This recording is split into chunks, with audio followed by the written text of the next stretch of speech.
orar al Señor. Señor, gracias porque tu pueblo, Señor, se regocija en tenerte y tú eres tan especial. Queremos pedirte, Señor, que tú bendigas grandemente también esta parte que hemos de ver tu palabra, que tu unción y tu frescura sea con nuestras vidas. Y queremos, Señor, realmente, Señor, estar recibiendo lo que tú tienes para nosotros en esta mañana y seguir recibiendo porque tú ya nos has ministrado maravillosamente, amén, Señor. En el nombre de Jesús, amén. Amén. Gloria al Señor. ¿Sabe qué? Quiero con ustedes leer unos textos, pero vamos a buscarlo primero. Está uno en Habacuc 3.2. Habacuc 3.2. Y usted le hace ahí una marca. Pues el otro versículo se lo voy a leer yo, pero si quiere apuntar para buscarlo después en su casa, es Isaías 32.15. ¿Sabe que cuentan que había un rey muy rico de la India que dice que tenía fama de tener muchísimas riquezas, de tener muchísima opulencia, pero que era un hombre muy religioso y que no estaba aferrado a esas riquezas ni esa opulencia que él tenía? Y inclusive dice que que la gente era movida ante la curiosidad de saber cómo él era, de ver cómo él era, y se arrimaban hasta el palacio y hasta todos los lugares donde él tenía para poder observar lo que él había cosechado en tantos años y lo que él tenía. Y sabe que dice que una vez vino un súbdito de él y entonces le dijo: rey, yo quiero ver todo lo que tú tienes, yo quiero ver cómo es que tú has acaparado tantas cosas, y quiero ver todo lo que el oro, las joyas, los lujos que hay alrededor. Quiero verlo. ¿Cuál es tu secreto, majestad?, le decía, para cultivar la vida espiritual en medio de tanta riqueza. Y dice que el rey le dijo: yo te voy a revelar mi secreto y tú vas a recorrer todo mi palacio y vas a ver todo lo magnífico que es, lo espléndido que es, pero yo te voy a dar una vela. Y tú vas a ir con esta vela por todo el palacio. Y vas a ir con esta vela por todo el palacio y vas a estar mirando lo que hay, pero una cosa te digo: si la vela se te llega a apagar, yo te decapito. Entonces dice que el hombre salió para ver la opulencia del reinado, y por todo lugar que él iba con la vela. Pero claro, pasaba corrientes de aire, pasaba en distintos lugares, hasta que cuando terminó de recorrer todo el reinado, él regresó. Y cuando regresó, le dijo el rey: ¿qué has visto? Y entonces dice que el rey, mire lo que dice. Dice: ¿qué has visto? ¿Qué piensas de mis riquezas? Y dice que el hombre le dijo: mira, rey, no vi nada, solo me preocupé que la vela no se apagara, porque él sabía que le iba el cuello. Entonces el rey le dijo: ese es mi secreto, estoy tan ocupado tratando de avivar mi llama interior que no me interesan las riquezas de afuera. Me encantó. Mira, muchas veces nosotros deseamos vivir como mejores cristianos y tener una vida espiritual amplia y todo lo demás, pero las cosas que hay alrededor impiden que mi interior sea desarrollado con el Señor. Y tú dirás: aquí no pasa eso. Bueno, mira, ya vamos a ver. Mira, querido, la palabra del Señor compara nuestro corazón con una llama encendida.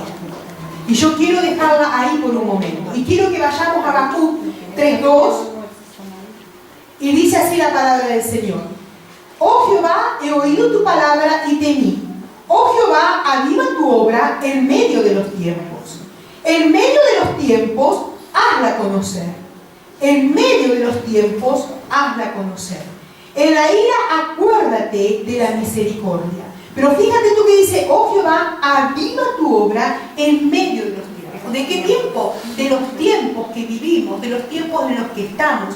Y fíjese que en Isaías 32.15, se lo leo yo, Señor, hasta que sobre nosotros sea derramado el Espíritu de lo alto, y el desierto se convierta en campo fértil, y el campo fértil sea estimado por bosque. Esa es una promesa del Señor. Queridos, nuestro corazón es como un campo, nuestro corazón es como un terreno, y dice la palabra de Dios que promete que Él derramará agua abundante para que este terreno pueda producir. Pero en muchas partes de la palabra del Señor nos habla de nuestro corazón como una llama encendida, como algo que hay un fuego en nuestras vidas que tenemos que cuidar de que no se apague. Miren, queridos, cuando hemos tenido un encuentro real y personal con Dios, en nosotros se produce un cambio radical. Se produce un cambio que aún los que están alrededor se asombran. Cuando tú conociste al Señor, capaz que empezaste con ese enamoramiento con el Señor, y de pronto comenzaste con una convicción firme en su palabra, que si la palabra te decía que en el nombre de Jesús puedes ser sano, tú lo creías y eras sano. ¿Y hasta cuántos pueden decir que han visto una sanidad cuando se convirtieron? Porque creyeron y ¡pum! Ahí estaba. Inclusive, queridos, con ese deseo incondicional de obedecer la palabra del Señor, ¿cuántos pueden decir que vivieron esa etapa?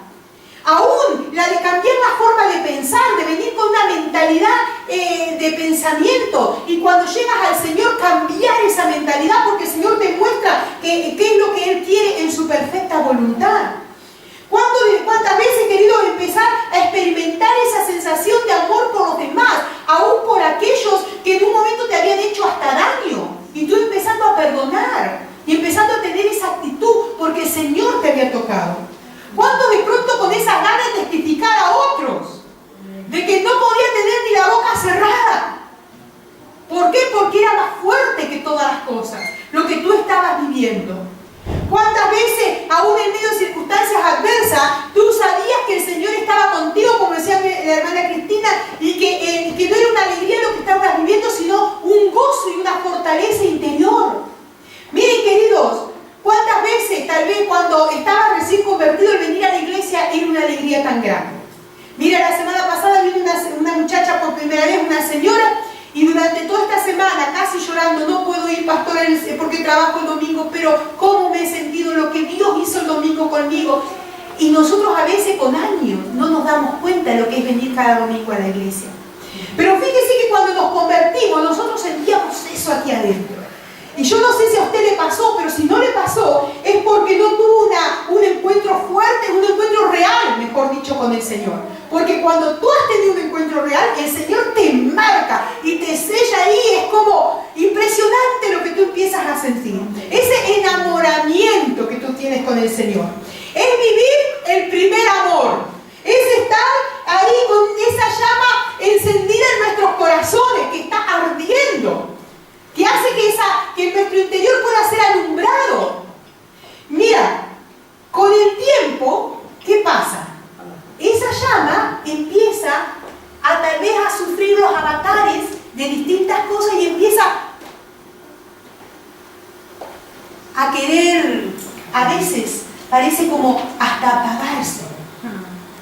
Y entra la rutina, la vida mediocre que a veces nosotros mismos nos buscamos, la apatía, el adormecimiento, el aburrimiento que a veces nos causa, y una vida tibia que va cobrando lugar en lugar de una vida que está ardiendo.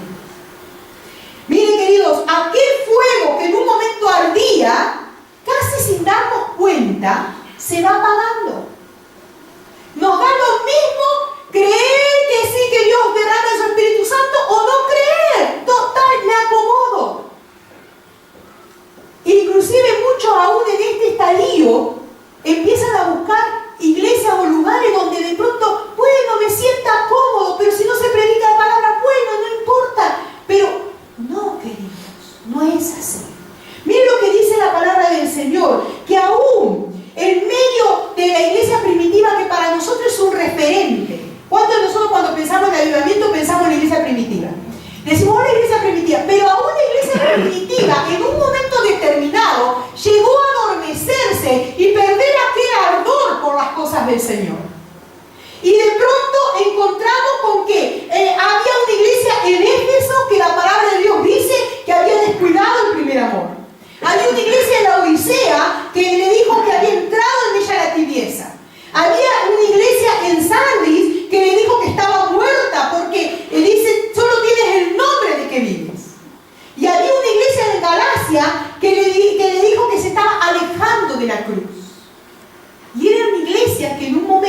habían gustado el fuego de Dios y la presencia de Dios. Miren, queridos, hay síntomas que nos llevan a ver que ese fuego comienza a apagarse. Hay síntomas. Miren, el desaliento, la frialdad, la indiferencia, a veces las excusas y pretextos que ponemos, no, pero me ha pasado esto, me pasa aquello, pero son solo pretextos. Porque entonces, ¿dónde está el poder de Dios en la palabra que nos sana y nos liberta? Miren, las relaciones que a veces podemos tener uno con los otros, a veces nos desalientan. Pero yo hablaba días atrás con alguien y le decía, si a ti te han desalentado, tú también has desalentado a otros. Entonces aquí ninguno nos salvamos. Porque esto es una ida y vuelta. Mire, a veces de pronto comenzamos a ver que nos confrontamos con valores que antes nos parecía que la palabra de Dios era así, amén. Y ahora empezamos a cuestionar, bueno, pero, y a transigir con el pecado en algunas áreas. Y con lo que la sociedad nos presenta. De pronto, costumbres que ya habíamos dejado, comenzamos a incorporarla. Porque hay algo que se va enfriando en nosotros y aquel fuego del principio ya no va estando. Tal vez tú dirás, yo no he caído en pecado, pero sin caer en el pecado, grosero como pueden decir algunos, entra la ociosidad. Y esa ociosidad hace que entremos en una tibieza espiritual. Y ya el servir al Señor es una pesadez y todo lo cuestionamos. Pero no es que lo cuestionemos porque yo soy analítico y todo, no, lo cuestionamos porque algo está fallando. Lo que pasa es que nosotros disfrazamos las cosas, pero no es que algo está fallando en el interior. Mire, de pronto la oración, el leer la palabra, el evangelizar, todo nos cuesta horrores. Y buscamos un montón de pretextos, pero en realidad la cuestión es que la llama, ¿qué pasa? Se va apagando. Está titiñando. Como dijo Rosita, se va apagando. Amada apagarse. Miren, queridos, amada apagarse tanto hasta que llega un momento que en algunos solo humea. Y por un rato. Y dentro del rato ni va a humear. Porque es así. Mire, la palabra de Dios dice en Proverbios, y me gustó en la traducción esta del lenguaje actual, dice en Proverbios 24, 30 al 34, dice, en cierta ocasión pasé por el campo del perezoso, por el viñedo del hombre falto de seso. Por todos lados vi espinas, el terreno estaba lleno de hierba y la cerca de piedra derribada. Lo que vi jamás se me olvidó y de allí saqué una lección, dice el proverbio. Si te duermes un poco y te tomas la siesta, recuerdo que era la versión del lenguaje actual, y si te tomas un descansito, te cruzarás de brazos y acabarás en la más horrible pobreza. ¡Qué fuerte! Pero es así. Eso en el plano secular. Si tú dejas la casa para hoy, dejas para mañana, no pasa nada para limpiarla. Pero que pasen 3 meses sin limpiar la casa. Las pelusas debajo de la cama te van a llevar andando. ¿Sí? Si tú pasas un día sin ducharte, bueno, ¿qué va a ser? Puede ser que estés de viaje, lo que sea. Pero pasa 2, 3, 4. Un mes sin ducharte. Y antes de notarlo tú, lo notarán los de abajo. Y es así. ¿Por qué? Porque entramos en eso. Mire, dice la palabra de Dios, por lo cual te aconsejo que avives el fuego del don de Dios que está en ti. Mire, inclusive, esta porción nos habla de que dejemos esa posición apática y que avivemos. Fíjese usted que no dice que Dios te avive el fuego. Dice aviva. O sea que te corresponde a ti, a ti, a ti y a mí. Es algo que nosotros tenemos que hacer. Avivar el fuego en nuestros corazones. Mire, dice y que busquemos estar avivados por el fuego del Espíritu Santo. Eso es lo que nos insta la palabra. Mire, queridos, cuando estamos viviendo un avivamiento en nuestro interior, todo cambia. por la iglesia, por los hermanos, por la familia, por nuestra vida espiritual. Empezamos a sentir que cuando venimos a la iglesia, como hemos estado durante toda la semana ahí buscando al Señor, cuando venimos a la iglesia, ese fuego está en nosotros y nos contagiamos unos a los otros. Mire, cuando de pronto hay esa pasión que tú tal vez estás diciendo, yo me acuerdo haber sentido eso en algún momento. Yo me acuerdo haber vivido eso en algún momento. ¿Saben una cosa? A veces pensamos que no se puede recuperar más. Pero el fuego de Dios en nosotros se puede recuperar y hay que recuperarlo. Porque la palabra de Dios dice que Dios no vomitará a los calientes, no vomitará a los fríos. ¿A quién vomitará? A los tibios. A los tibios. Y aunque le querramos poner, como dice por ahí, paños fríos y tratar de, bueno, no, pero es claro que a mí Su misericordia. sí, su misericordia en algún momento me alcanzará. Bueno, sí, que esto tendré tiempo. Aunque le pongamos excusa y pensemos, la palabra de Dios dice que a los tibios los vomitará. Y no se lo está diciendo a los inconversos, le está diciendo a la iglesia del Señor. ¡Ah! Señor, qué fuerte.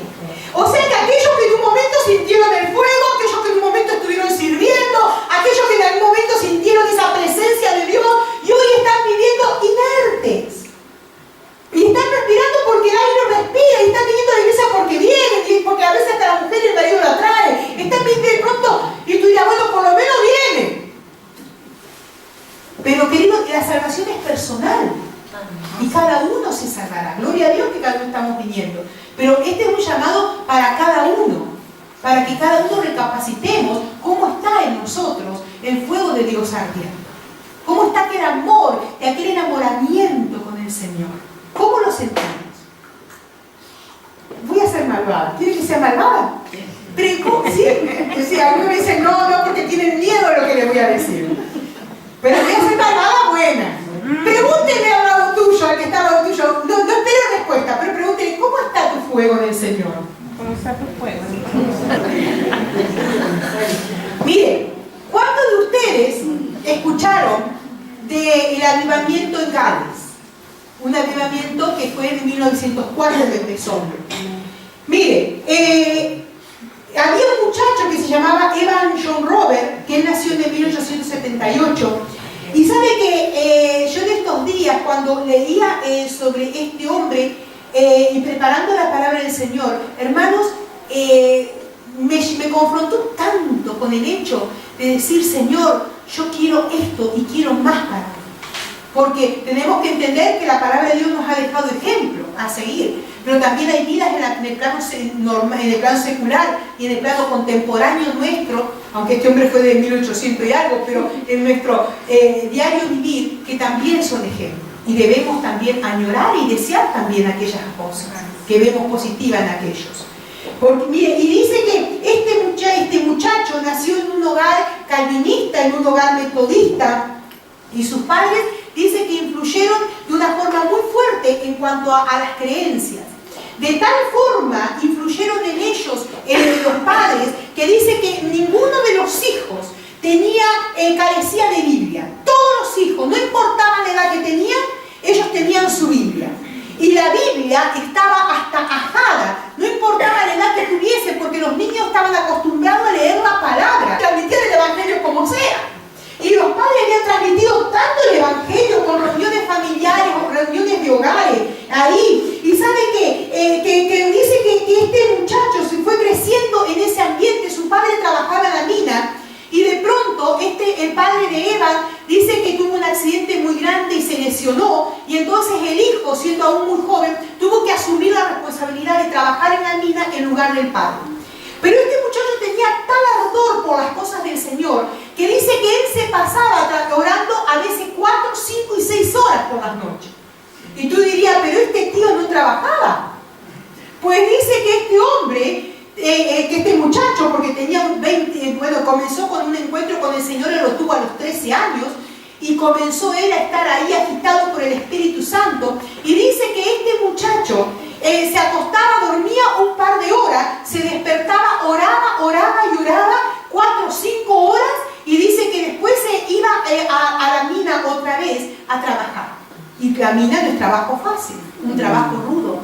Y dice que se paraba en la puerta de la mina y cada día le entregaba a los mineros una porción de la palabra. Y dice que cuando los mineros salían por la noche, después de haber trabajado todo el día, él le preguntaba, ¿qué te ha hablado Dios en esa palabra? Y los mineros no conocían al Señor. Pero dice que ya algunos la leían para responderle algo. Y le decía lo que Dios le había hablado. Dice que él tenía una Biblia escondida en una cuña de la piedra, no sé si es cuña, en una abertura de la piedra. Dice porque para que los jefes no lo viesen en algunos momentos, ahí, y dice que cuando hubo un incendio en la mina, dice que la Biblia, queridos, todo alrededor se incendió y la Biblia lo que pasó es que quedó chamuscada. Entonces él podía seguir leyendo la Biblia y no era como ahora que usted llama a Sociedad Bíblica y dice, mándeme una Biblia. Antes para conseguir una Biblia, tela marinera. Miren, queridos, ¿saben que este muchacho que tenía ese fervor, una vez dijo que dice que había orado por 10 o 11 años desde que se había convertido por un avivamiento en su país, en Ghana? Y él comenzó, como les dije antes, a predicar cuando tenía 20 años, que se puso detrás de un púlpito por primera vez. Y mire, él buscaba tanto al Señor que él en un momento dado, él llegó a decir, he extendido mi mano, he tocado la llama y estoy ardiendo. Es lo que él decía, porque esa era su vivencia diaria y permanente con el Señor. Cuando él empezó a predicar en un púlpito con 20, 20 y poco de años, ¿sabe que en 6 meses 100.000 personas vinieron a los pies del Señor? 100.000 personas. Y mire, algunas de las características de ese avivamiento que fue, mire, fíjese usted que cuando él comenzó a predicar, 100.000 personas vinieron a los pies del Señor. Y les voy a leer algunas de las características de ese despertar en el pueblo de Gales. Mire, la iglesia despertó a un hambre y a una sed por algo más intenso de comunión con Dios. Y dice que se hacían jornadas enteras de oración, la gente buscando desesperadamente a Dios. Los cultos, que antes habían sido cultos normales, se prolongaban hasta la madrugada. ¿Por qué? Porque la gente tenía hambre, tenía sed. Dice que cuando el predicador terminaba de predicar decía, más, queremos escuchar más. Lo que dice la palabra de Dios. Dice que la gloria de Dios era tan palpable que a veces hasta se podía casi como aspirar una presencia tan especial. Dice que las almas venían y caían en el altar doblando sus rodillas con una convicción de pecado y confesando los pecados más atroces, más fuertes, y los confesaban abiertamente. Que dice que los creyentes de todo el país y del mundo, dice que se trasladaban por días y días para venir a Gales para ver lo que estaba pasando. Los periódicos locales y nacionales hablaban de ello. Algo estaba pasando ahí. ¿Y por qué hablaban tanto? Porque sabe una cosa que dice que en la sociedad toda, algunos hablando a favor y otros hablaban en contra, pero no había gente que no hablase lo que estaba pasando en Gales. ¿Por qué? Porque de pronto, queridos, dice que los alcohólicos abandonaban de asientos el alcohol y eran libres en las reuniones. Y dice que empezaban a ser los padres que nunca habían sido, empezaban a ser los trabajadores que nunca habían sido. Dice que las cárceles empezaron a cerrar, que ya no había presos para meter adentro. Aleluya. Dice que hasta tal punto que las tabernas cerraban por falta de clientes. Y dice que se le tenían que poner en otro rubro, a dedicar a otra cosa. Los eventos deportivos, el Barça y el Real Madrid y el Betis y todo lo demás. El Celta. Dice que ya no jugaban los partidos. ¿Por qué? Porque hasta los jugadores mismos estaban en la iglesia buscando de Dios. Amén. No había deporte que se tuviese porque no había gente que vaya. Toda la gente estaba metida en la iglesia, hermano. Esto no es cuento, digo, esto es historia, hermano, es verdad. Fíjese que dice que las compañías teatrales dejaron de ir a Gales porque no tenían público. personas solo querían oír la palabra de Dios y estar juntos en comunión. Dice que el índice de delito y criminalidad bajó de una forma drástica. Los tribunales tuvieron la mitad de trabajo que antes del avivamiento. Y lo que tenían eran todos chollitos tontitos, por cositas, por linderos, por cositas así sencillas. Pero no había variantes, porque se estaban convirtiendo bajo el poder de Dios. Dice que las comisarías se vaciaron, no había detenciones. Y dice que los policías estaban sentados en los cultos al lado de los maleantes. Todos alabando al Señor al mismo tiempo. Los negocios cerraban durante el culto para que la gente pudiese ir a los cultos. Queridos, inclusive me encantó cuando leía que dice que los mineros habían trabajado por años y años antes que esto sucediese con los caballos en las minas y sabe que dice que habían enseñado a los caballos a responder al estímulo de palabras groseras y de golpes. Y dice que cuando se convertían, tuvieron que reenseñarle a los caballos, porque ya ahora le hablaban con amor a los caballos. Y claro, los caballos no le respondían. Entonces tuvieron que reenseñarle, reeducarlos con amor. Eso es un avivamiento. Sin arrepentimiento, sin corazón compungido, no hay avivamiento, hermanos. No hay avivamiento. Yo a veces cuando me dicen, alguna gente que uno está charlando y me dice, mire usted, en Argentina un avivamiento, saben que yo tengo mis reservas. O, fulano de tal lugar, un avivamiento, yo tengo mis reservas. Usted sabe que soy media en ese sentido. ¿Por qué? Porque donde hay avivamiento, hay convicción de pecado.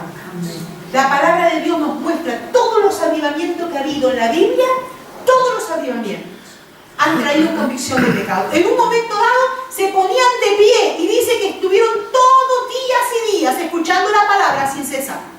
¿Por qué? Porque cuando oímos la palabra trae convicción de pecado.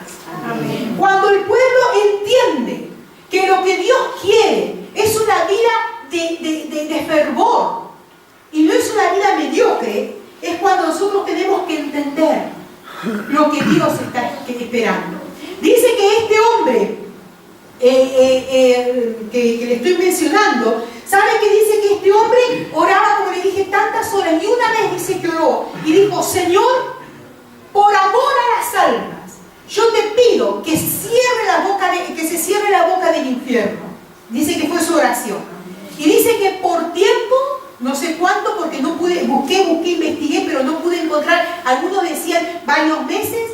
Dice que en el pueblo, en Gales, no murió nadie, porque él quería que todos recibiesen el mensaje del Evangelio. Queridos, ¿cuánto nos falta? ¿Cuánto nos falta?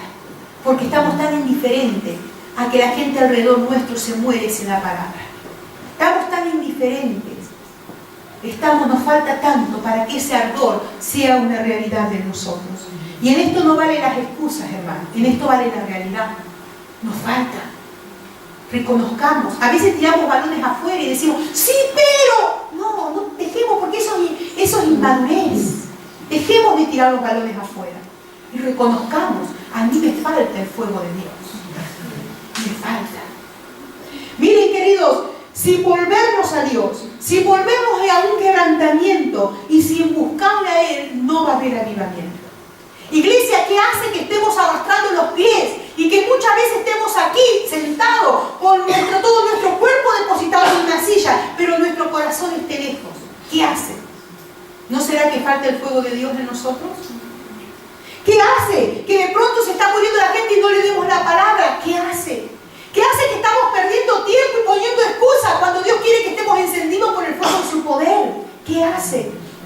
¿Sabe que con el tiempo, queridos, llegó este hombre que fue creciendo, llegó a acomodarse a aquella situación y al mover de Dios? Y el fuego que en un principio tuvo se fue perdiendo y se dejó ganar por una mujer que se levantó como una Jezabel en el lugar y empezó a atacarlo y él se dejó ganar por el miedo y por el temor y se fue enfriando. Y cuando él se fue enfriando, dice que en lo que estaba sucediendo en Gales se enfrió y murió y quedó adormecido. Él murió como con 70 años, pero aquel fervor que había sido, y hoy pasando casi 60, 70 años de aquel fervor, hermanos, ¿qué hay en Gales? Nada, nada. Pero ¿sabes una cosa? ¿Qué es lo que pasó en el pueblo? Yo estaba reflexionando en esto. ¿Sabe qué pasó en el pueblo? El pueblo se acostumbró que el mover y el avivamiento era una persona. Era Eva Roberts. Y ellos iban y recibían. Y estaban participando. Pero como no se hizo carne y vida en ellos, la necesidad de cada día estar avivados por el fuego de Dios. Cuando se murió, o cuando no murió físicamente, pero cuando se murió aquel hombre, la imagen que ellos tenían de lo que era el avivamiento, el hombre que buscaba a Dios, el pueblo bajó sus brazos y también se adormeció. Querido, esto no es cuestión de la pastora, no es cuestión de los líderes, esto es cuestión de ti y de mí. Esto es cuestión de nuestra intimidad con el Señor. Esto es cuestión de que le busquemos al Señor cada día en nuestra casa, queridos. Que nos derramemos delante del altar. ¿Por qué? Porque sin buscar al Señor no tendremos lo que Él quiere que tengamos como pueblo de Él. Sin buscar al Señor el pecado seguirá imperando, la desidia, la apatía, la indiferencia. Y yo no estoy hablando de horas, posiblemente tú no puedas estar 5 o 6 horas. Pero sí de presencia de Dios y de esencia de Dios en nosotros. Miren, queridos, el avivamiento en Gales se basaba en 4 puntos, dice. Confiesa todo el pecado que conozcas. Investiga todas tus cosas secretas y dudosas que aún están ahí y tú le encubres. Confiesa al Señor Jesucristo abiertamente. Comprométete a obedecer sin reservas al Espíritu Santo. Queridos, cuando nosotros tenemos esos 4 pilares en nuestras vidas, vida de santidad, vida de búsqueda, Dios se encarga de lo demás. ¿No te parece que debemos volver a la pasión de la cruz? ¿No te parece que debemos volver a tener esos dolores de parto por la gente que se está muriendo sin Cristo? Si a veces, hermanos, yo veo que la gente viene a la iglesia y nos cuesta acercarnos, nos cuesta estar ahí, ¿cuánto más y cuánto menos hacemos afuera? Queridos, qué importante que podamos entender que tenemos una responsabilidad delante de Dios. Cuando estemos delante del Señor, y por eso le decía yo, mi corazón se compungía cuando preparaba el mensaje. Queridos, ¿qué le diré al Señor? ¿Qué le diré al Señor cuando esté delante de Él? ¿Qué le diré? ¿Qué excusa le pondré? ¿Qué excusa le pondré? Mira, el avivamiento requiere sacrificio, requiere entrega, requiere reforma, requiere negación, requiere madurez, requiere abnegación, requiere lágrimas, requiere humildad, requiere renuncia a nuestros propios pareceres, requiere perseverancia. Y esto cuesta, por eso a veces le esquivamos. Pero la voluntad de Dios es que seamos vidas avivadas. La voluntad de Dios es que seamos, y en esto no cabe decirle, Señor, ¿tú quieres que yo esté avivada por tu fuego?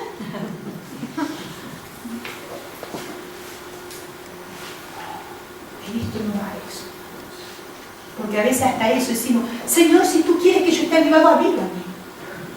A ver, esto requiere un esfuerzo, una negación, requiere un estar en el altar, un derramarnos en el altar como ofrenda, de dejar de ponernos de excusas y de que fuente divina se manifieste por el poder de Dios. Amén. Mire, queridos, que dejemos de ser, y yo quiero que usted me entienda, me entró en este tiempo, me ha entrado en este tiempo una, y usted lo notará por los mensajes, pero me ha entrado un apuro por las cosas del Señor.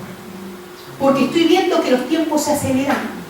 Y a nosotros nos gusta muchas veces ver el chip en Estados Unidos. ¡Uy, qué fuerte! ¡Uy, qué tremendo! Pero ¿saben una cosa? Es profético. Es profético. ¿Y qué más estamos esperando? Que baje un ángel y agite las aguas. ¿Qué más? Tenemos que avivarnos, hermanos. Y la forma de avivarnos es ponernos a caminar. Dejarnos de decir algún día, algún momento, no, ya, hermanos. Ya. Porque de eso se trata. ¿Y cómo se comienza? A entrar en ese buscar al Señor, aún solos en casa, en nuestro trabajo, mientras vamos ahí. Pero sabe que a veces decimos, yo mientras voy caminando voy orando, y con eso nos escondemos detrás de estar en el secreto con Dios. Pero hay una parte que tú y yo podemos hacer mientras estamos trabajando, mientras estamos en el bus, pero hay algo que dice la puerta: cuando entres, ¿qué hay que hacer? Cierra tu puerta y ora a tu Señor. O sea que hay una parte de intimidad con Dios a puerta cerrada que no me la suple el andar por la calle. Ni me la suple el estar de pronto, yo estoy en el Espíritu. Canto todo el día, estoy en el Espíritu. Sí, muy bien, me parece estupendo, y sigue así, y más. Pero hay una parte que unos minutos te tienes que tomar por día para estar a solas con el Señor. Y sabe, querido, estoy preparando un mensaje, pero ¿cuánto hemos perdido el doblar nuestras rodillas delante del Señor? Parece que a veces solamente el orar sentado no llega. Y tú dirás, pero pastora, ¿qué tiene que ver la posición? Sí, vale, está bien, no tiene nada que ver la posición. Y el doblar rodillas es un quebrantarme delante del Señor, es un humillarme delante del Señor. Y si tú puedes hacerlo y tienes las rodillas sanas, hazlo y practícalo. Porque es un rendirte al Señor. Mire, mi madre, cuando estaba por dar a luz de uno de los niños, el médico le dijo: Señor, ¿usted qué problema tiene en las rodillas? ¿Qué es lo que usted tiene ahí? Mi madre tenía 2 callos así en la rodilla, de arrodillarse y llorar. Y lo que para el médico era casi una vergüenza, para nosotros en mi familia era un signo de honor. Aleluya. Porque había una mujer que doblaba sus rodillas cada día delante del Señor. Amén. Cada día. Mi padre, yo me levantaba a las 3, 4 de la mañana, a veces mi ciudad era una ciudad tremenda de calor, impresionante, y yo lo veía a mi padre y lo oía orar: Señor, por mis hijos, Señor, por la iglesia, Señor, por esto, Señor, por aquello. Y mi padre otros callos así tenía. Y yo cuando preparaba la palabra decía: Señor, perdóname, porque cuántas cosas uno va a perder. Cuántas cosas. Oramos al Señor.